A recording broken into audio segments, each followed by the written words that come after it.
Well, good afternoon, listeners. You are listening to Lament of Hope podcast, and I'm your host, Danielle Richardson. And if you enjoy these interviews and these stories, please do subscribe and share. It's a big help to me as well as to the people I'm interviewing, to get their work out there, to get their story out there as well. And today I'm actually speaking with Taylor Bickett. She is a rising singer. Really, she started, I would think, in 2022. She came out with Quarter Life Crisis, which was just became a really big hit on social media, and lots of people were using it as their background music, to kind of talk about what it was like adulting and just the hard struggle there is in that. Um, and it was just, I think it was over 35 million streams. It just blew up. And since then, she's just been recording a bunch of other music. She actually just recently did a song called The Crime, which is a very poignant song for any women who have experienced domestic violence in their homes, in a relationship. She has a music video out for it, which is very good.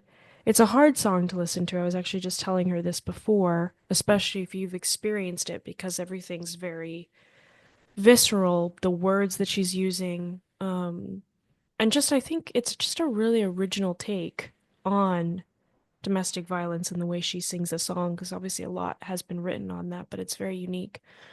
Um, she will also be in DC on April 30th. So I'm recording this podcast as of now, it's the 23rd. But when you guys get this, it'll probably be a couple days after. But definitely go on her website, look up the tickets. I will have a link underneath the episode for you guys to look at. But it's really exciting to see that she's starting to tour and get to do some really neat stuff. So, Taylor, first of all, thank you for taking the time in the midst of this busy season as you're touring and just bouncing back and forth in different states. So, thank you so much for taking the time. Yeah, of course. Thank you so much for having me. So, Taylor, I wanted to ask you because obviously your bio it said you've always done music. Um, and But is there a point in your life when you can really remember that music became a vulnerable space for you? Because I mean, a lot of people write music. There's a lot of famous people out there write music.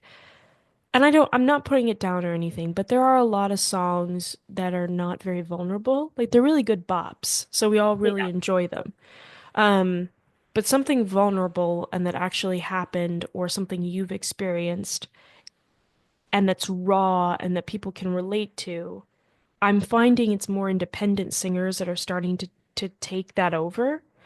And so I wanted to ask you, like, when did you decide, okay, music is going to be my safe space where I'm going to be able to share and be vulnerable with the world about what I'm going through? Yeah. Gosh, I don't know. I feel like music has always struck me emotionally, like ever since I was a little kid. And so I've always just kind of like seen it as this like conduit for emotion. I think in middle and high school is when I started like, that was like I was going through it. I was just like wanting to pour out my like very dramatic thoughts into writing, and it turned out that way was through songs. And so I sort of started that way, but it wasn't until college that I got like really serious about songwriting. um and I think it's interesting now. I don't even feel like I can process something until I've written about it. Like it's sort of just become a key part of like me processing emotions or in healing, or just um really understanding things that have happened or like things that I feel. And yeah, I feel like that probably started pretty young. Like I something about music I think allows us to like break down that extra barrier of vulnerability. And Yeah. some it's like easier to say something you're feeling in a song than it is to just say it, I think.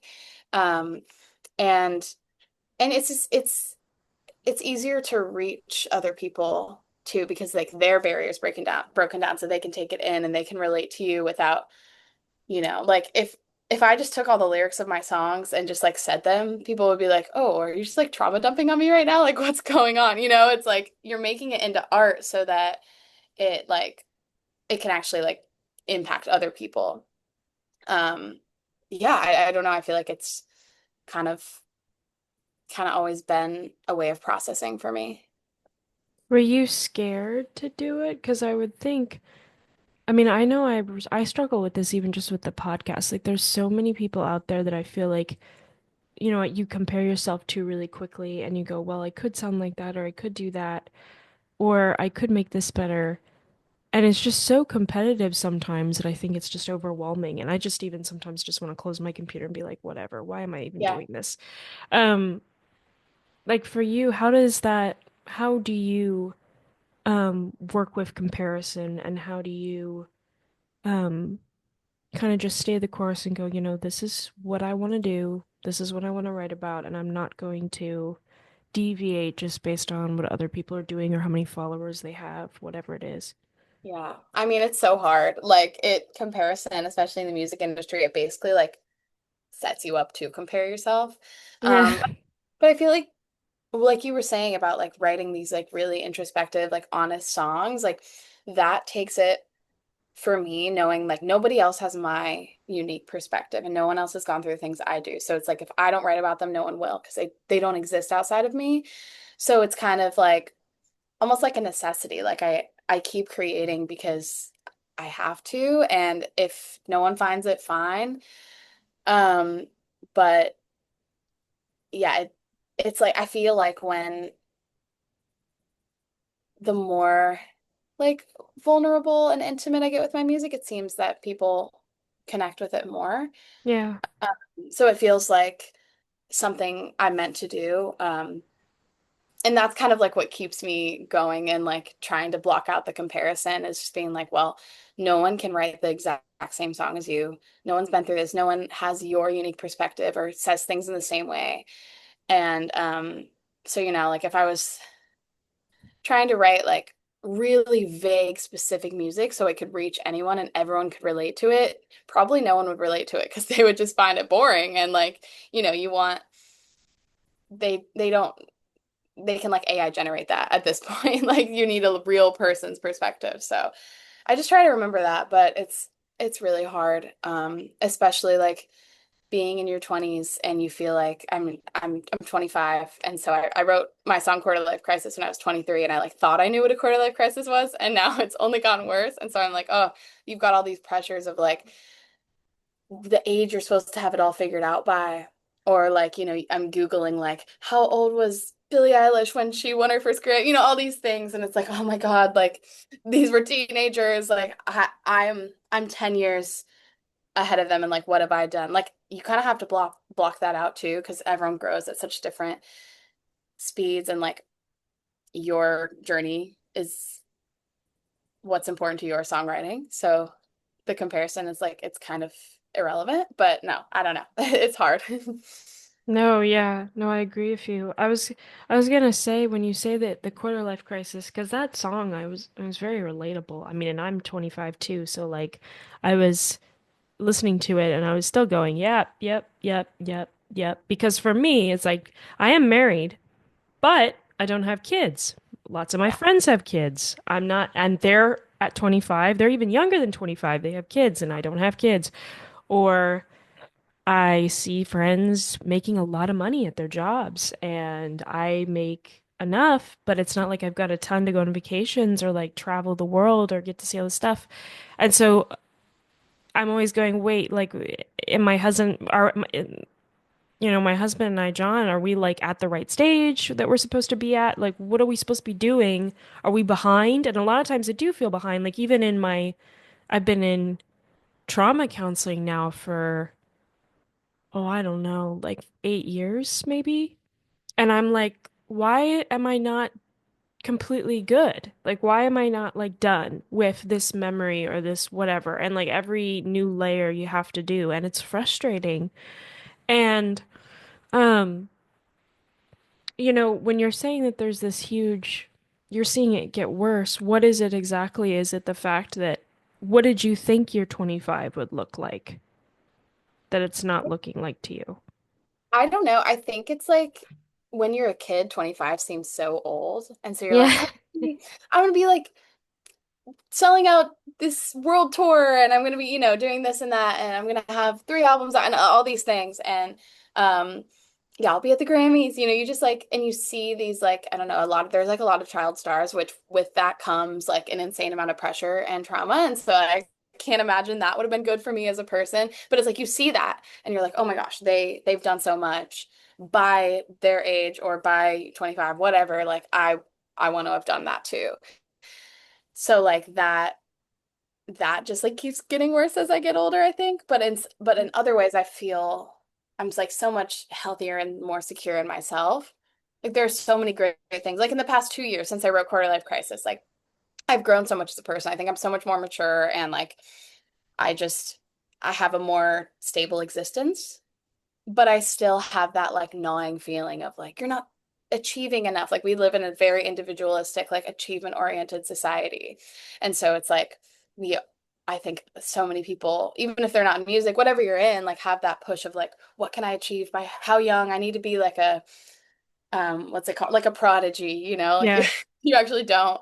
Most people aren't. And then the ones who are, like often it's really hard for them. So yeah, I think just like in that way it's harder because I'm like, well, I didn't know what I was doing at 23. I still am not sure I know what I'm doing at 25, but now I've got 2 years left, or like 2 years less of my life, which is a silly way to look at it. Um, but yeah, I do think I've definitely grown, and I'll look back eventually and be like, oh, I was fine. Well, I was gonna say when you were 23 and now you're 25, what's one thing you see that's changed about you that you like a good change that you like about it? I think I've really worked on how how I handle my anxiety. I've had like severe anxiety ever since I was like a little kid. And I've been in therapy for a really long time for it. I've like, tried out medication, all that kind of stuff. And I feel like I kind of like I have the right combination down now. And it's still like a work in progress. And I'm not just suddenly super chill and like not anxious at all, but I really like I think I've come a long way and I don't catastrophize as much. Like any small thing that went wrong or not according to my plan would be like the end of the world. Um, when I was younger, and now I'm able to take a step back in a way that I don't think I was. And I think that just comes with time a lot of times. Yeah. Well, with the crime, what was kind of the background for that song? Why did you want to write it? Because I mean, there are several songs out there about domestic violence, but you did have a very unique take, and it was interesting. There's this line in the song, I think, the crime of being a woman. And I was just listening to that. I'm like, you know, in the time we live in, I mean, obviously women have always been, throughout history, you often find women being used as property or being violated in some way. And it's really sad and discouraging, especially, women and children usually are the victims of a lot of things, even in wars and in life and so forth. But I was just interested in why you wanted to write it because there's so many out there. And what was the background for those lyrics? Because it's a very poignant line and it's really strong. So yeah, I mean, the song definitely can apply to domestic violence. I wrote it specifically because of a random assault that happened to me.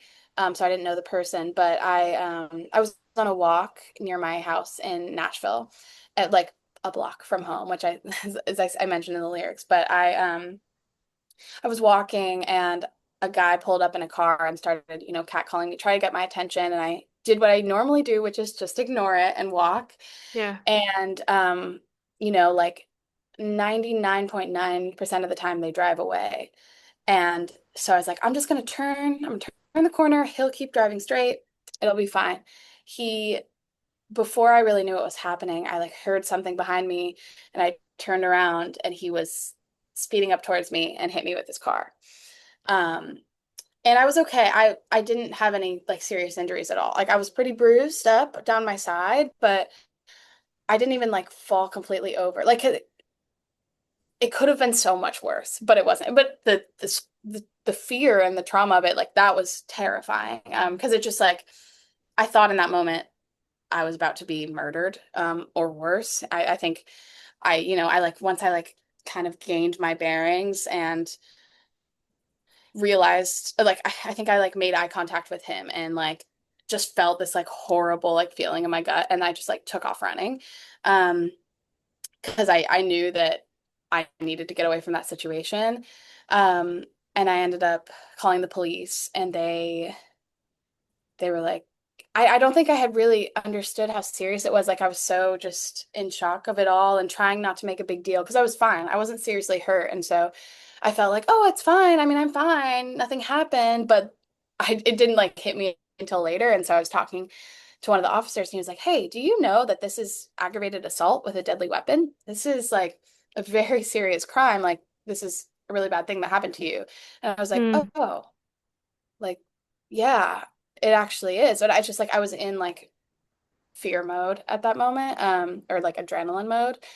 Um, and so yeah, after that happened, I think it gave me this like sense of my own vulnerability. And I think, we hear stories, and I've had like way too many friends who have been sexually assaulted and, have experienced domestic violence and all these types of things. And it's like it is crazy how common it is. And I think every Yeah. woman I know, every femme person I know is scared to walk alone at night during the day. I mean, what happened to me was at 3 p.m. So like it can happen anytime.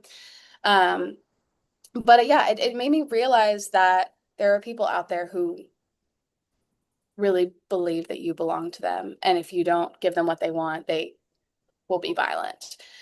Um, and it's sad. And we see it over and over. And we see people not getting the consequences that they deserve. I mean, we clearly Yeah. have people in power who have done horrific things to women, and that doesn't seem to be, um, I don't know, it doesn't seem to be valued enough. It's like it seems like it's something we accept as a fact of life. Oh yeah, you're a woman, so like you're gonna be catcalled, you're gonna be scared to walk alone, you're gonna hold your keys like a weapon, all these things. Like actually, why are we just accepting that? I think so. I wrote this song mostly just to like process what had happened, Yeah. like really to like that's like I said earlier, like that's how I process things. And I was when I feel something so strongly, I like literally have to write about it. And then once I did, I really, I like shared it with some family and friends and kind of realized it was something I needed to share more publicly because I do know so many people who can relate. And so that was kind of how I decided to create it and to put it out because yeah, it is a really hard topic to talk about and it is heavy. Um, yeah, like I'm just now playing it for the first time live on tour. These past two shows, it's just been two shows so far, and I'm like, damn, it's hard. Like it's hard to put yourself in that headspace and then like go on Yeah. with the show and like be okay. Because it's just I think what hits me, obviously what happened to me, that was scary. And like while I've mostly moved past it, it will always kind of be in the back of my mind. But I think about so many people who have like commented and messaged me with like their stories, and I'm like, God, like it it breaks my heart, like what a lot of women have been through. Yeah. I was gonna say though, I'm so surprised that because he didn't drive after you when you started running away. No, I don't think I Wow. don't know. It seemed like he just drove off and probably was like, oh shit, if I don't leave Yeah. now, police like she's gonna call the Oops. police. I hit her with my car, like so I don't know. I think my parents have speculated that he was trying to like knock me down so then he could kidnap me, or if it was just like a fit of rage and he like saw red and didn't think through his actions. I will never know because they never found him. I was just like too in shock to retain any information, like make, model, license plate, anything like that. But it's just like a freak thing that you'd never expect to happen, really. No, and I mean, you're right. If everyone's been catcalled, this happened to me before, and I think almost every woman could say that, but to be hit by a car, but when you're not responding to that. You must have like, do you have bad dreams about that? Or like you might be walking down the sidewalk, do you get like chills or something? I don't even know that would take me a long time, I think, before I'd even just walk down the sidewalk and be like, okay, everything's gonna be good.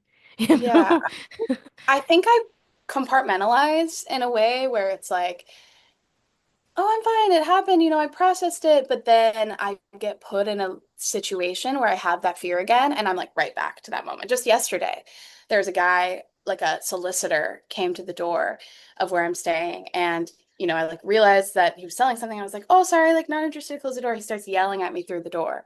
And I'm like, Oh wow. I'm immediately like, this is it. Like this, like there's so many little things are like I'm in New York because I just did my New York show and catcalling that is like catcalling capital like and I think it's happened to me a couple times since I've been here and I'm like dang like I'm put right back in that like fear mindset and I think a lot of women have that fear but when you've actually been through something like I did and you've seen that consequence like firsthand it's even more scary like I just get that like rush of oh God this is the end or like this is something really bad where a lot of people just kind of brush it off as like oh just a crazy guy it's fine so yeah I think that'll probably take me a long time I don't know yeah I hope that I will become less afraid as I heal but I also need to be on alert and like I there's a fine line to walk between being alert and aware and being Mhm. paranoid. So I Yeah. just am like, trying to walk that and trying to navigate that for sure after that is difficult. Is there a different way now that you like are by yourself? Like, are you holding something or are you pretending? This may sound really silly, but I've done this before. Like, whenever I've been in an area where I've just felt scared and there's no one with me, I'll just take my phone out and pretend I'm talking to someone on the phone. Like, just anything so it seems like I'm not really alone. It's like if you do approach me, I'm on the phone with somebody, somebody's gonna hear Like, you. Right. Or like I mean, I think about it and I'm like, this seems so dumb, but I mean, it's not. But like, you get so scared, like you're wearing heels and you're in a car garage and you hear the yeah.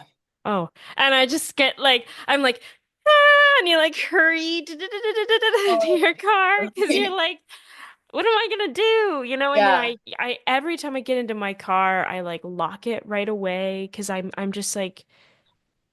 I've had people come up to my window, like just, and I'm like, it's just there's no place where I'm like, okay, nobody, you know what I mean? Yeah, I definitely do all of those things. The fake phone call, I do a lot. But if you see me on the street, it's a real phone call, so don't. No, but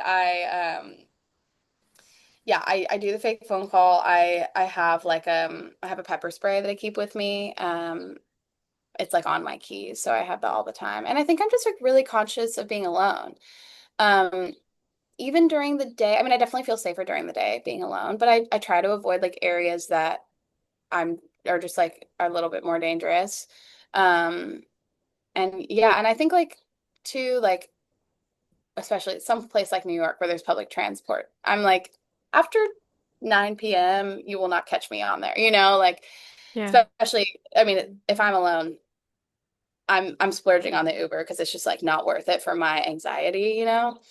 Yeah. Obviously a lot of people don't have like the possibility to do that. And that's what's sad too. I sidetracking slightly with the crime. I don't know if you know that I partnered with a charity for it. So I'm donating 30% of all my streaming money to this charity called The Circle. Um, and they focus on economically empowering women, especially in vulnerable communities, and fighting gender-based violence. And so what I like about that is that I think it's like it's one thing like yes we are experiencing violence here in this like affluent country and all the time but also it is so much more prevalent in poor communities and impoverished communities and Mm. the ones that don't have the resources um and just what I was talking about with like the the luxury of being able to have a car even or take an Uber as opposed to like being public transport, having to walk. Like these things are what make you more vulnerable to being attacked. Um, and yeah, that's just like it's a sad reality that, the more money you have, the safer you are as a woman. And so like I think we need to like remember that as well, that um it's scary for all of us, but especially women in those situations. Yeah. Do you, how has it affected your, like after that happened with the car and just, catcalling and everything like that? I know there are times in my life when I have been hurt by a man in some way, whether it be something they've said or just something they've been very callous in, and then I find myself it's easy to start getting bitter toward the sex in general and just being like, you guys really just are dumb and don't get it, and you're very out of touch. And obviously, that's not true for every guy. Um, but it is very easy, I think, when women have been hurt to just be like, men X out of my life, you know? Um, and so I wondered for you, like, have you ever gone through a period where you were very distrustful of guys or just didn't, you're like, you just fought very poorly of guys in general? I mean, I don't think I've ever gone fully to the like all men are evil thing. I think I am lucky to have some really wonderful men in my life. I can understand how people would, especially like people I know who it's hard to find an upstanding gentleman in their lives. Like that is unfortunately common for some people. But I think like that has helped me, just the really amazing men I do know, knowing like, okay, you're not all evil. And I don't think that even most men are evil. I just think it's unfortunate that we have experienced such like, I don't know. I guess maybe cruelty is harsh, but I think what happened to me, that was obviously cruel. That was obviously violent. Um, I think it's highlighted a lot, which makes it seem like it's a lot, you yeah, know? totally. But yeah, I think I've definitely gone through periods where I've been more distrustful. I mean, after that, it wasn't that I like didn't trust my male friends or anything like that, especially because it was a stranger, and I can't imagine what people go through when they are hurt by someone they know. That would be, I think, I mean, it's all hard, but it would be a lot harder to grapple with and to trust people. In my situation, it was a completely random man, and so I felt a little safer with men I do know, but there's a lot of men I don't know, and I was just talking to my friend the other day and I was like, I really would prefer if a man never approached me unless we already know each other, or like, I don't in public, I don't think there's any reason a man should come up to me or really even talk to me for any reason unless I'm in an environment where we've already like planned to communicate. And that sounds harsh, Yeah. but I'm like, you don't need to talk to me on the street. I don't see why you would need to. So I think I've got those guards up a little bit just with men I don't know.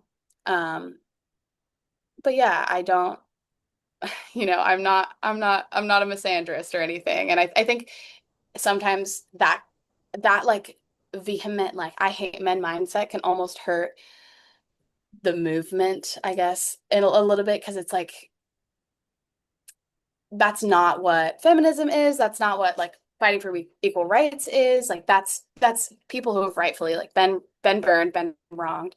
But it's like that's what I don't know. That's what the misogynists want to think of us, because um it like dehumanizes or makes us seem crazy. So it's like, it's like, no, it's not every guy. So figure it out. Why aren't you stepping up, or why do you have a problem with it? Like, evaluate yourself, because it Yeah. isn't all men. I won't just like give you a cop out. Like, you have to work to be like a respectful, kind person. Sorry, that was Yeah. that was long. No, I was gonna ask you, it's a good question. What do you think, um, like for you, I'm guessing from based on what you're saying, like you would say you're a feminist, right? You want women to have, you really care about women and what happens to them in this world, and you do think that there are areas that this world is lacking and how they're treating women. what areas do you think you would like to see that were different for women? I think I think it's awesome that we have reached so much equality in like business and like workplaces are much more diverse than they've ever been. Like women actually have the opportunity to, I talked to my grandmother really wanted to be an architect and she was basically told girls can't do that. So she became a teacher instead, but she's like amazing artist and has this like architectural mind and it's like things like that really wouldn't happen now. Like we are so lucky for that. And so I think that's amazing.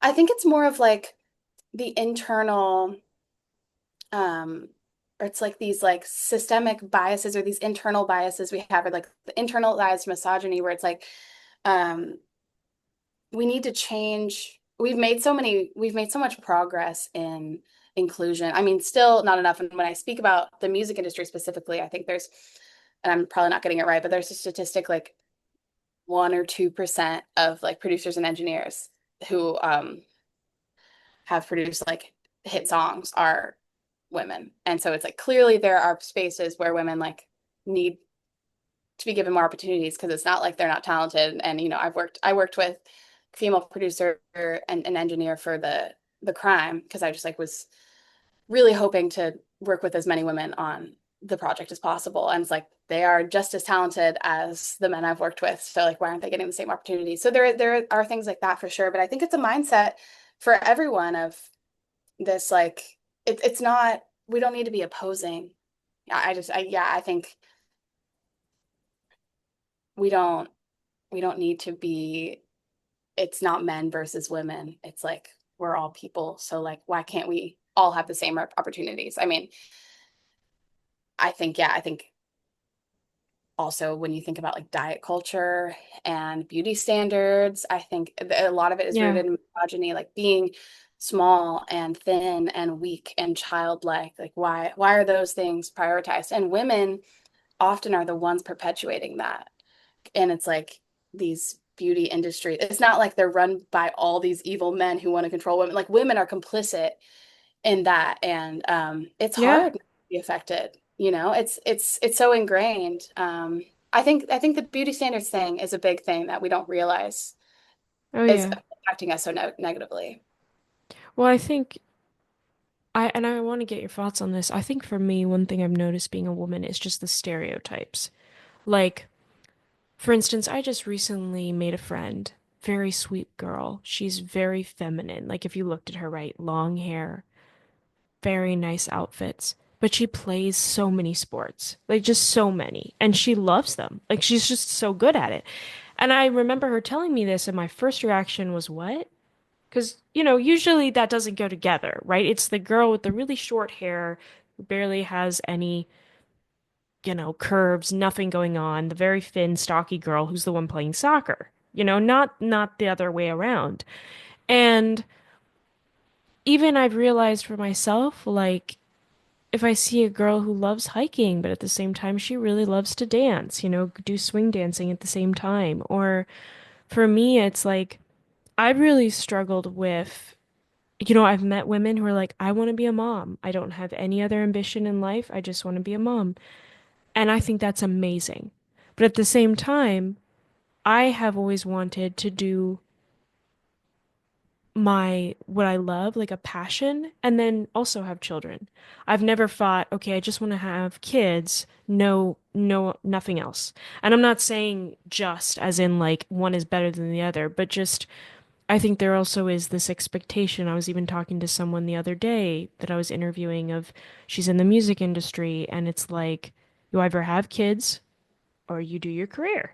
You can't do both. So pick one. And then that's just so much pressure because then what happens is you have this maternal instinct, right? Sometimes you see a baby, you're like, "Oh my gosh, it's so cute." And then you're like, "But what if I can't?" Right? I've got to pick because what am I going to do? I'm going to either mess up my kid or I'm going to have to give up my music, give up my career, give up my podcast, whatever it is. But I feel like these are stereotypes that we have made, and therefore it causes more confusion about what a girl is, what a guy is. And then you're just unhappy because you're like, well, I like this, but I also like this. Does that mean I'm not a girl? You know what I mean?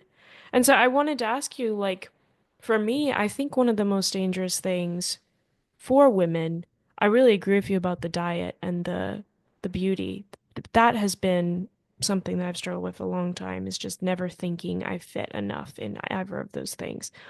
Um, but I think for women especially, it's like it's really hard because we're supposed to like certain things and not like certain things, you know? Oh, yeah, 100%. I mean, I think I've tended to gravitate towards the more feminine interests. And I'm like, I don't know if that's just because I'm a girl or just because I happen to be. If I had been born a guy, I could like the exact same things.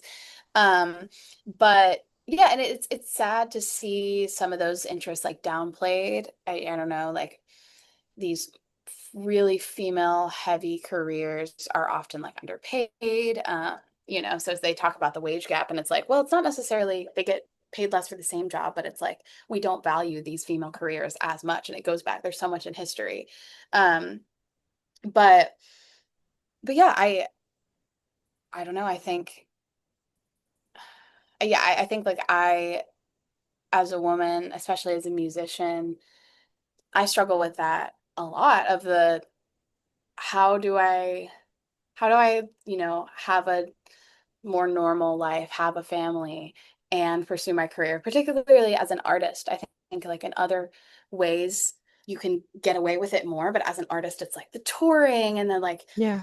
and unfortunately, like a lot of times there's this pressure to like keep your body a certain way. So having a kid messes that up. There's so many Yeah. things.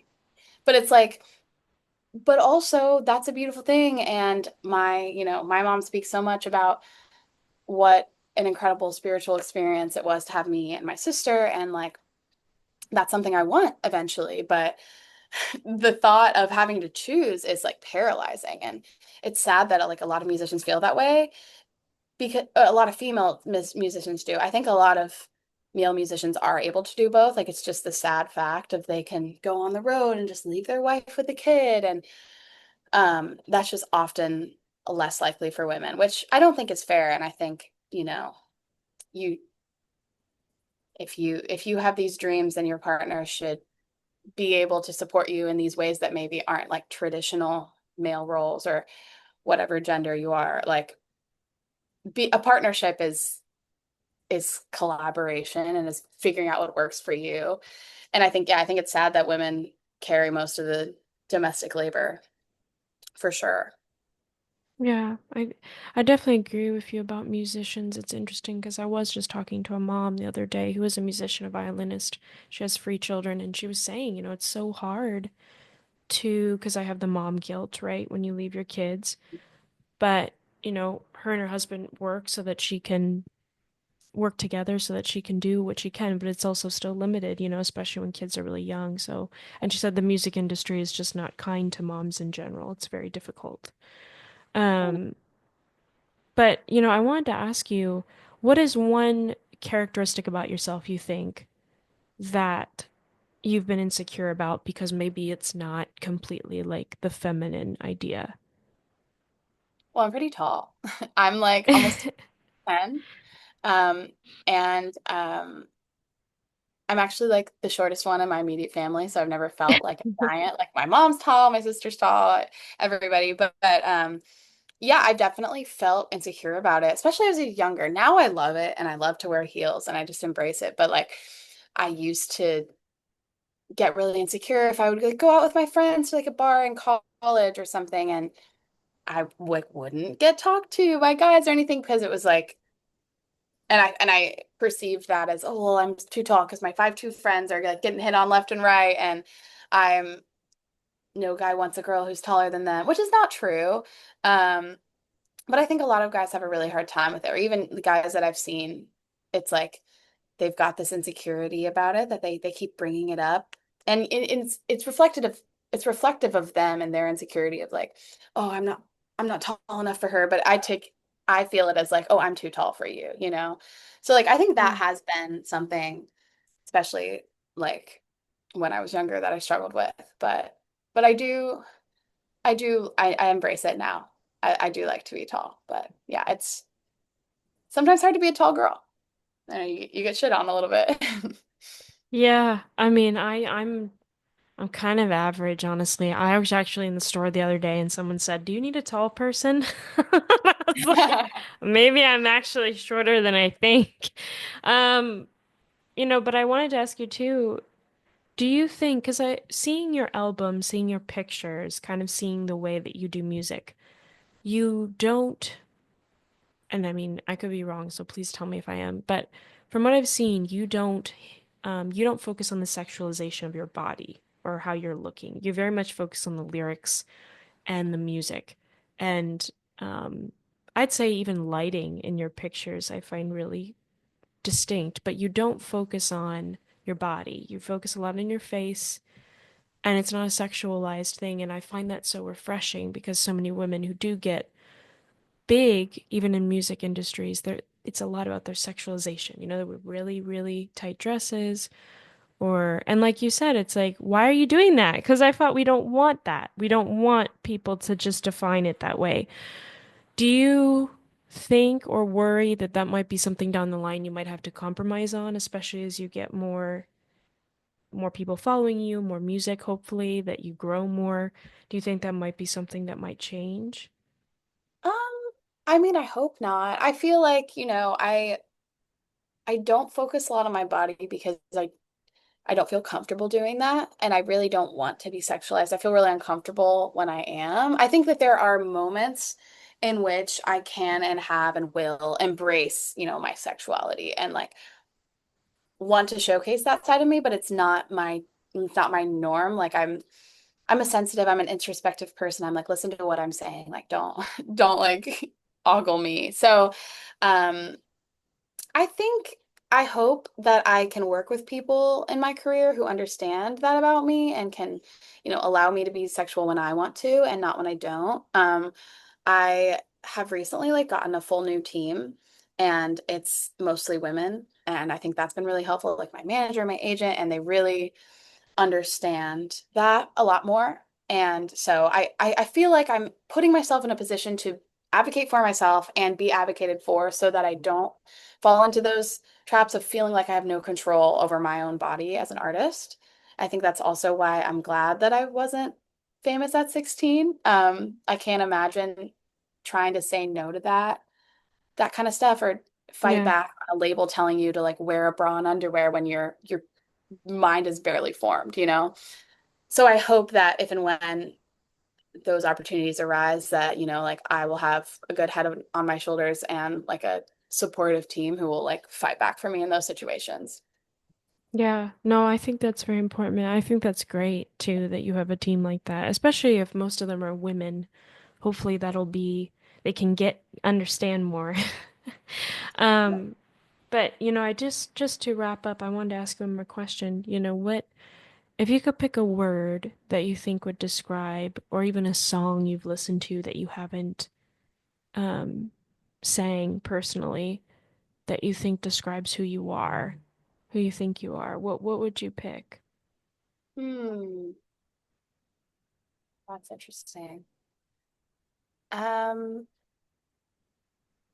there is a song by Carol Addis. I don't know if you've heard of her, but she's like a up and coming artist and she writes these like beautifully introspective songs.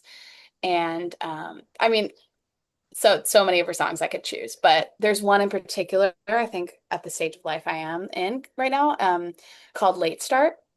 Hmm. And the whole thing is like, I know you think you're a late start, baby, the best part's only around the corner. And it's very if you listen to it, it's very confessional, it's vulnerable, it's honest, and it's not all pretty, it's not all look how great I am, but it's like embracing the good and the bad and like even if your time hasn't come yet, it's coming, or it's um, maybe it doesn't look how you thought. I feel like whenever I listen to that song, I feel really like, oh, uh, sorry, I lost I lost you for a second. Yeah, I just feel I feel like empowered in like my own timeline and my own sensitivity. And yeah, I'd say probably that one. Yeah, I mean it's almost like a fight song for where you're at in life. It's like Yeah. I don't have to despair because I'm 25 and I'm not Adele or I'm not Ariana Grande or Right. Right. well, I want you to know, Taylor, I mean, your music is very impactful and it's been a gift to me and I just recently found it. Um, and so thank you for writing such vulnerable songs and I really do hope that you continue that because I think our world is very, very hungry for Yeah. just real stuff because we're very tired, we're in pain, we struggle, and to hear that someone else is too means a ton. Yeah, totally. Yeah. Thank you so much. It's been such a joy to talk to you. You're very welcome and can't wait to get your tour going. You're going to be in DC. It's very Yeah. exciting. I can't wait. So, thank you so much and have a good night. Thank you. You too.